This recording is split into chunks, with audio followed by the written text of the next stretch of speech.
step on the land, I've got your hand, and now we're way down, fade out low. Was it your plan? Can't understand. I love the air you bring, everything. Under the sun, a fire is burning. You tell me to hold on tight. I wish that we.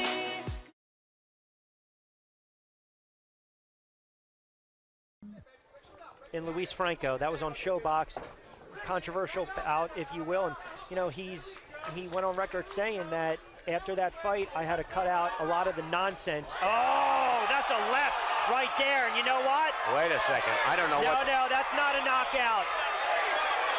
That's going to get disqualification because he slipped. No, absolutely not. Let's hold the phone. I thought it was a cheap shot. Oh, look at, you can see it on the replay. It's brutal. The slip, now he gets up. Look, and Estevez is saying, hold on a second. He came out of nowhere. You got to call it the way you see it, Ron. That was a cheap shot. The result of this bout, at 50 seconds of the first round, the winner by disqualification, Mike Oliver, and the new NABA. Well, that's an interesting turn of events. And,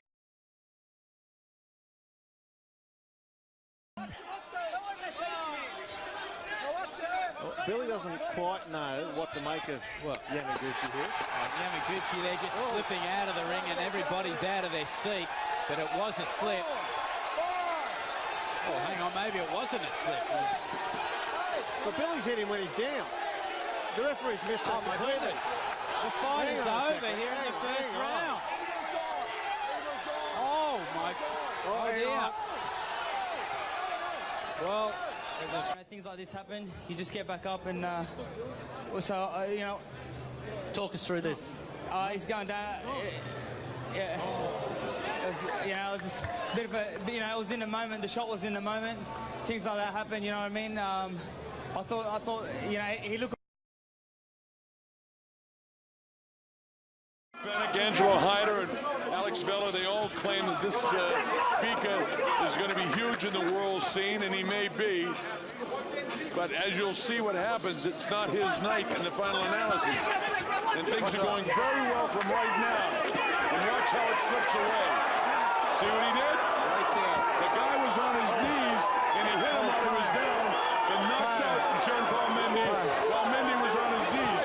Referee Joe Cortez jumps right on it, sees what happened, recognizes it, because he's a seasoned professional, and he ends up disqualifying Sakio Bika, which is exactly what... Of course, lost that air of invincibility when he was decked by Troy Waters and Simon Brown. Good left hand by Norris. And Santana looking to take advantage. Santana stunned him a little bit, but he's hurt. Santana goes down on his back. He hit him in the back of the head. He hit him in the back of the head. I think we're gonna have a problem with disqualification possible. He's called the doctor. Vince Halpern has summoned the physician into the ring. Well, here you can see him. He's backing up to the ropes. I thought Terry got caught with a little bit of a good right hand, and now his back is totally to him, and he hit him. It actually doesn't look like it was that bad, but he hit him right in the back of the neck, base of the skull. I think Santana was going to lose anyway, but certainly not this way. Getting up. The big picture. He has been down, Ferdy, over 2.5 minutes. As the fighter unable to continue, referee declares him to go down due to a foul. The winner by way of disqualification, Luis Cucuso Santana.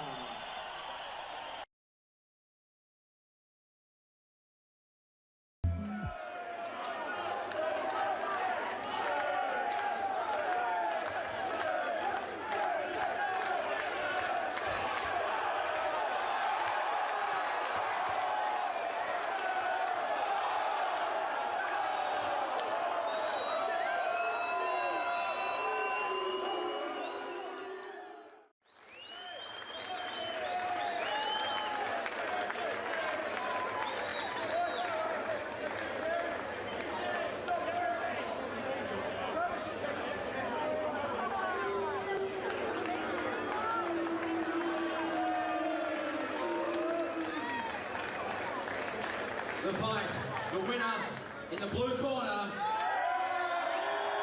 Andrew Penn.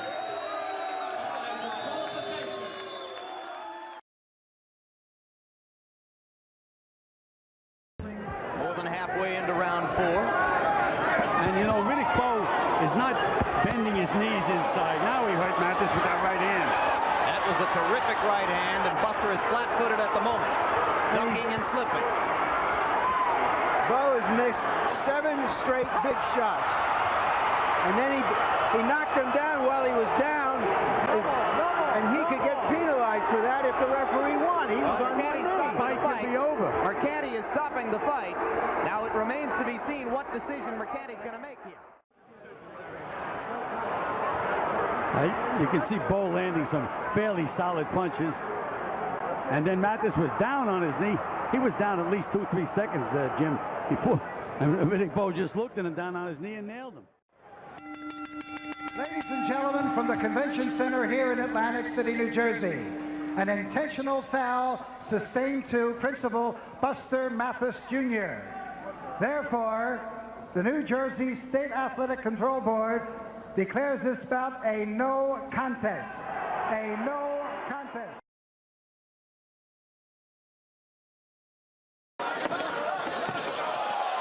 What a body shot! Beautiful precision right there in the body of Jean Pascal. And that right hand drops him. As the referee was trying to separate him, and that was a right hand. That reminded me of the Marcus punch against Pacquiao. Well, Bellotti might be out. He hasn't moved. That was just like the punch against Pacquiao and Marcus. It was over the top on the right hand. But again, this was called a foul, though. It's a foul. All right, let's go. Get up. Okay, so you're going to see the referee stepping in front of him. And you see the referee right there. Now, as he's trying to get in, watch the right hand. Now, it has been called a foul. The question now, Benny, is this called a no contest? There you get the replay here. Now, watch the referee try to get in there. And watch the right hand. As the right hand is freed up, right there, it comes over.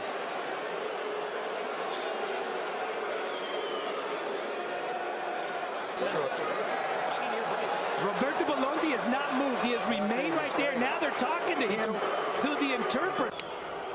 Ladies and gentlemen, this fight is stopped at 2 minutes and 29 seconds of the second round. After an unintentional foul, this bout is a no contest. Norris has had trouble not doing that in some fights here. This fight is simply right for the taking. Anytime he wants, if he puts the pressure on. Final seconds of round 3.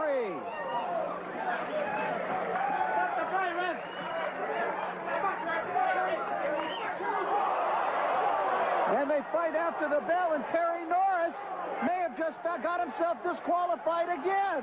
The round was over. I do not believe what I am seeing here. That's right, it's Caesars. It is possible that Norris never heard the bell. As soon as Santana, who was getting a talking to from referee Kenny Bayless, came out of that corner, Norris went right to him, threw a right hand, and knocked him out. Well, then you have a good question. First of all, it didn't appear to bother either fighter in the first couple rounds. So why should it bother him now? And at the end, the referee should be there.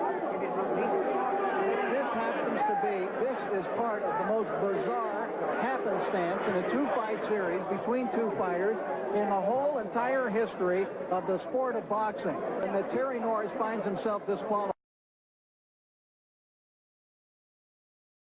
5-0 in 12-round fights, but Durrell fought very well in the last few rounds against Froch.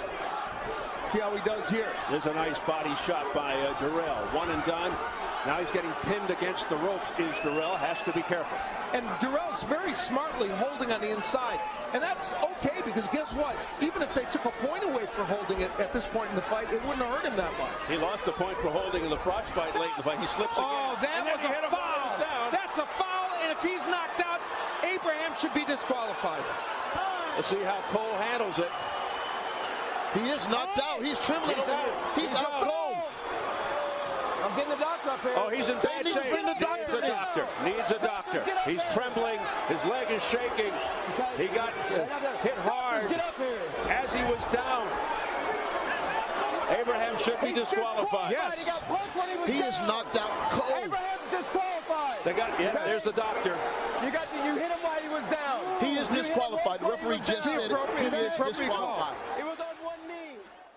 From the overhead, you can see it. Andre Durrell slips on that. Now, he actually was in a slip and a punch. Now he's completely down, and he is nailed by Arthur Abraham. And Lawrence Cole was pretty far away from the action. But he called it right. He did call it right. This remind me of Montel Griffin, Roy Jones Jr. Yeah.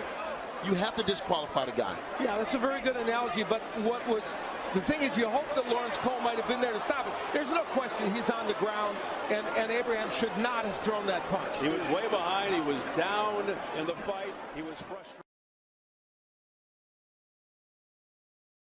Roberto Duran is one of the greatest lightweights. Big right hand by Jones. Big right hand. And Griffin is hurt. No question about it. Griffin is hurt. Jones looking to finish. Griffin wobbling a little bit. Jones comes in and lands the right hand lead again. And a couple of left hooks. And Griffin's knee goes down. And Jones lands 2 punches after Griffin's knee was on the canvas. And now Griffin slopes forward. And Tony Perez starts the count. That was a foul. I don't know if Perez would call it. Question about it. 2 punches while he was down. Not 1, 2. And the doctors are in there with Montel Griffin, who took those 2 blows with his knees on the canvas. From an accumulation of punishment. Now he's down. He went down voluntarily. That's why Jones was a little bit mystified. Oh, there's no question that Jones. You remember the Riddick Bowe Mathis fight when they had plenty of time to set himself and go over to the neutral corner. Now look, he has all the time in the world. He's looking at the guy while he's down.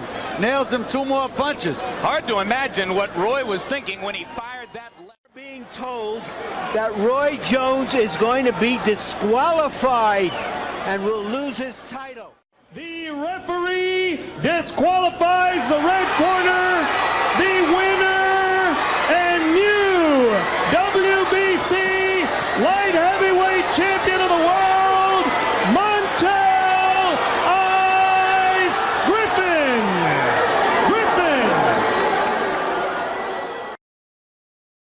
I know I made it look like it'd be alright, but I think I learned my lesson, and I'm not gonna let you out of my sight. You can call me killer, 'cause I'll bring you to the light, and it might taste bitter when you're